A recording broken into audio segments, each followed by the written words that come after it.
Gracias. Qué bueno que estamos ya reunidos aquí, que están ya algunos de los hermanos conectados. A Leti de May le mandamos un saludo, un abrazo hasta Querétaro. Ali Cruz, qué bueno que ya estás con nosotros. Salvador Hernández, amigo, qué bueno que estás conectado. Nos da mucho gusto desde Tlayacapan. A Leonor Guzmán, a Marisela Martínez, César Zúñiga, Angie García. Qué bueno que están ya con nosotros. Y vamos a meditar hoy en un texto que está en Isaías 44. Vamos a leer los versículos del 1 al 5. Isaías 44, versículos del 1 al 5. El título de la meditación se llama La bendición de la elección. La bendición de la elección. Y dice así este texto. Pero ahora, Jacob, mi siervo, Israel, a quien he escogido, escucha. Así dice el Señor, el que te hizo, el que te formó en el seno materno y te brinda su ayuda. No temas, Jacob, mi siervo, Jesurún, a quien he escogido, que regaré con agua la tierra sedienta y con arroyos el suelo seco. Derramaré mi espíritu sobre tu descendencia y mi bendición sobre tus vástagos. Y brotarán como hierba en un prado, como sauces junto a arroyos. Uno dirá, pertenezco al Señor. Otro llevará el nombre de Jacob y otro escribirá en su mano, yo soy del Señor, y tomará para sí el nombre de Israel. Cuando hablamos de la doctrina de la elección, esta doctrina que surge porque hay muchos textos de la Biblia que hablan acerca de que Dios ha escogido un pueblo para sí, que Dios ha escogido a los que Él ama desde antes de la fundación del mundo, como está ahí en la carta a los Efesios, en el primer capítulo. Entonces, realmente entendemos que a través de la Escritura hay esta declaración de Dios de que Él ha escogido a los que ha de salvar, los ha elegido con un propósito. ¿Y cuál es ese propósito? Pues que lo podamos conocer. Es el propósito debajo de todos los propósitos, es el propósito detrás de todos los propósitos de Dios. Nunca se les olvide eso. ¿Cuál es el propósito de todo lo que nos pasa en la vida? De las pruebas, de las dificultades, de vivir en un mundo caído, de las enfermedades, de los problemas con otros, de los problemas emocionales, psicológicos, de los problemas económicos, de todo lo que vivimos. Todo tiene el propósito de que podamos conocer al Señor y a Jesucristo, a quien Él ha enviado. Y entonces, cuando vemos un texto como este, debemos de recordar que la doctrina de la elección no es una doctrina lejana, como algo técnico que solamente los teólogos deben de saber y de entender, sino creo que es algo muy importante en lo que debemos de pensar cada uno de nosotros como cristianos, ahora sabiendo que somos hijos de Dios, que hemos sido adoptados en su familia. Es muy importante recordar el hecho de la elección. Y dice este texto, pero ahora Jacob, mi siervo Israel, a quien he escogido, escucha. Entonces empieza hablando el Señor por medio de Isaías al pueblo y le llama Jacob y le llama como sinónimo de Israel. No solamente refiriéndose a una persona que era Jacob, ¿verdad? El antepasado de las 12 tribus de Israel, el padre de las 12 tribus de Israel, pero ahora habla acerca de una nación que él ha elegido para que sean suyos. Y lo dice claramente, a ti te he escogido.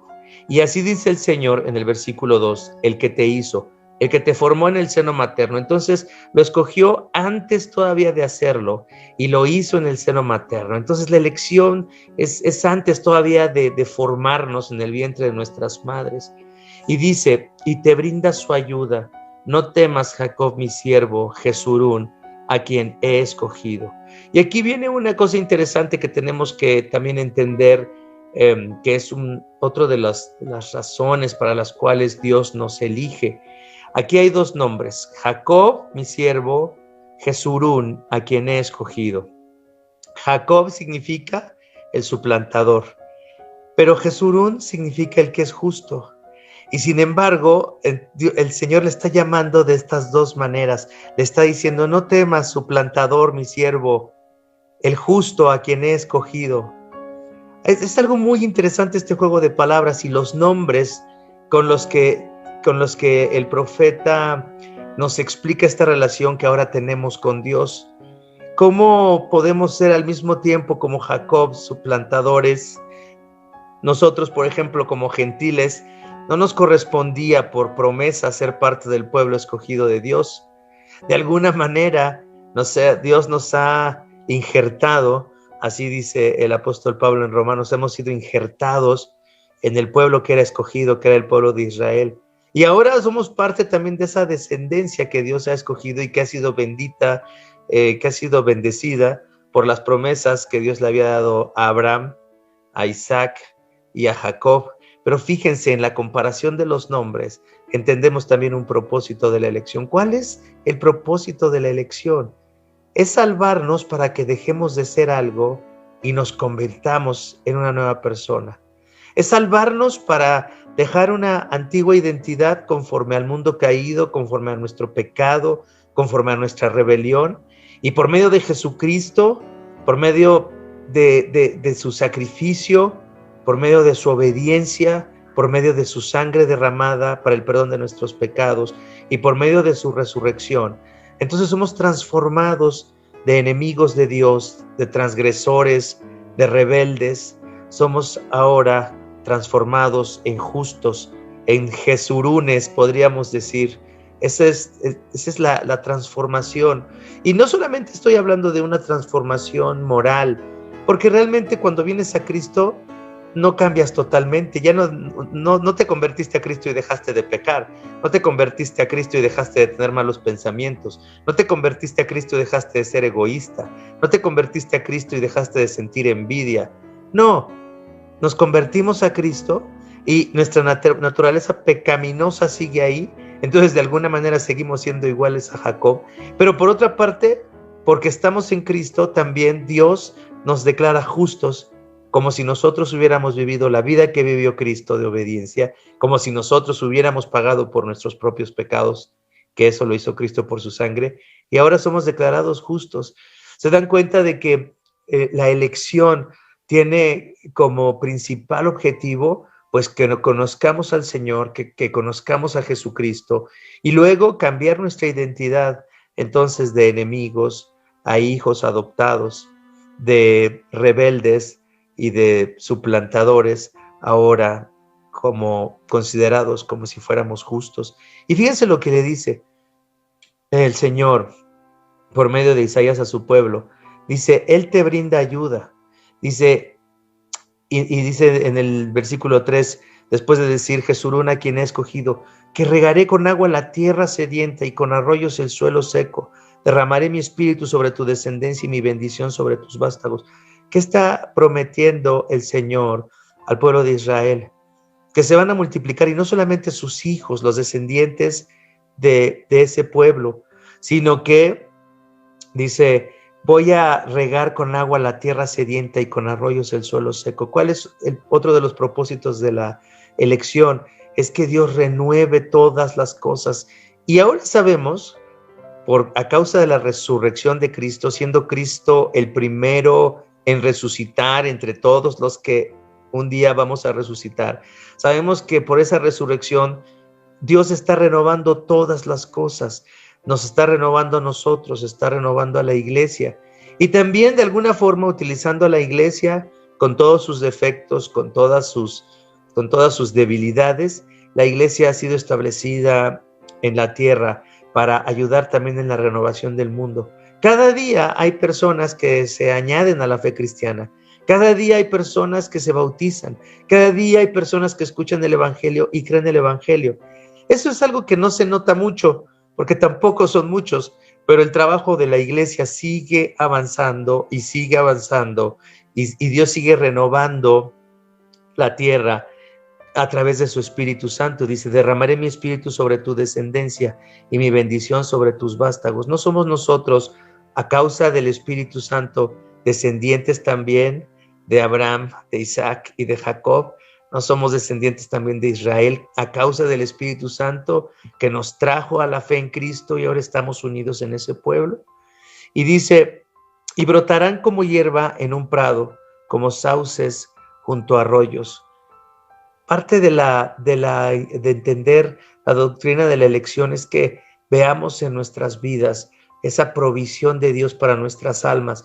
No solamente la provisión del pan, no solamente la provisión de la casa, del trabajo, que es en lo que muchas personas todo el tiempo se enfocan, pero más bien la provisión de un pan que puede saciarnos, que es Cristo, de un agua que es Cristo y de un agua que sale de nosotros, que nos renueva, que nos transforma, que nos cambia. Yo creo que cuando realmente comprendemos la doctrina de la elección, eso nos debe dar una nueva identidad. Ya no soy Víctor Cruz, el tramposo, el mentiroso. Ya no soy Víctor Cruz, el chaparro o bicho, como me decían mis hermanos. No, ahora soy el Hijo de Dios. Ahora soy una persona amada. Ahora soy una persona perdonada. Ahora soy una persona elegida. Ahora soy santo.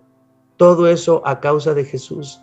Entonces Dios, en la renovación de todas las cosas por su Espíritu, por la obra de Jesucristo, también nos da una nueva identidad, un nuevo nombre. Ya tu identidad no debe ser soy ingeniero, soy doctor. Esa no debe ser tu identidad, tu profesión. No debe ser tu identidad si eres soltero o casado. Eso no debe ser tu identidad sobre la que edifiques tu vida, ¿no? Si estoy soltero, soy casado, si tengo hijos, esa no debe ser mi identidad. Si tengo hijos, tampoco mis hijos deben ser mi identidad. Entonces, debemos de entender cómo la elección tiene estas dimensiones de renovación, tiene estas dimensiones de seguridad, principalmente de seguridad. ¿Por qué? Porque nos eligió Dios de pura gracia. No nos eligió Dios porque vio algo bueno en nosotros y dijo, yo voy a amar a Guillermo Guevara porque él es muy bien hecho en su trabajo. No dijo, voy a amar a Liz Zárate porque ella es muy servicial con toda la gente. Eso no es la razón por la que Dios nos ama. Nos ama de pura gracia. Y ese amor de pura gracia nos da una completa seguridad, porque quiere decir que no podemos perder el amor de Dios. Nos ha elegido desde antes de que hagamos bien o mal. Nos ha elegido para Él. Fíjense lo que dice en el versículo 5.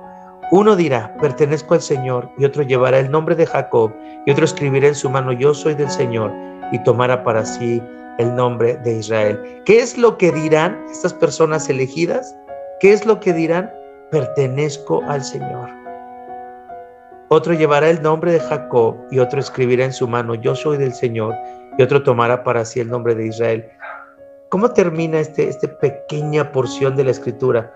Termina diciendo, tú tienes que recordar quién eres ahora en Cristo.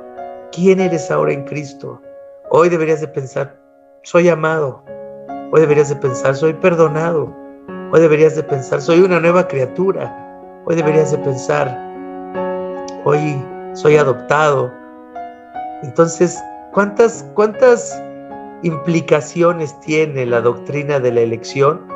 Tiene muchas, pero específicamente, y creo que con la que debemos de quedarnos hoy, es la seguridad de que nada de lo que necesitamos para nuestra salvación, nada nos faltará, porque todo ha sido cumplido, todo ha sido hecho por Cristo. No te falta nada para tu salvación, no te falta nada para estar en buenos términos con Dios, no te falta nada porque Dios te ve por medio de Jesucristo si tú eres un cristiano.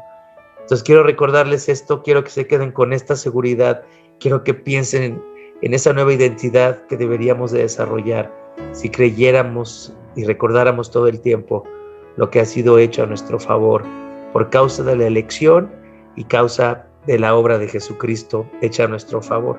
Así es que pensando en eso, con esa tranquilidad, con esa seguridad de que somos hijos de Dios adoptados en su familia, que ya no somos Jacob, sino somos Jesurunes por causa de Jesús, pues vayamos a la oración con esa confianza, con esa alegría.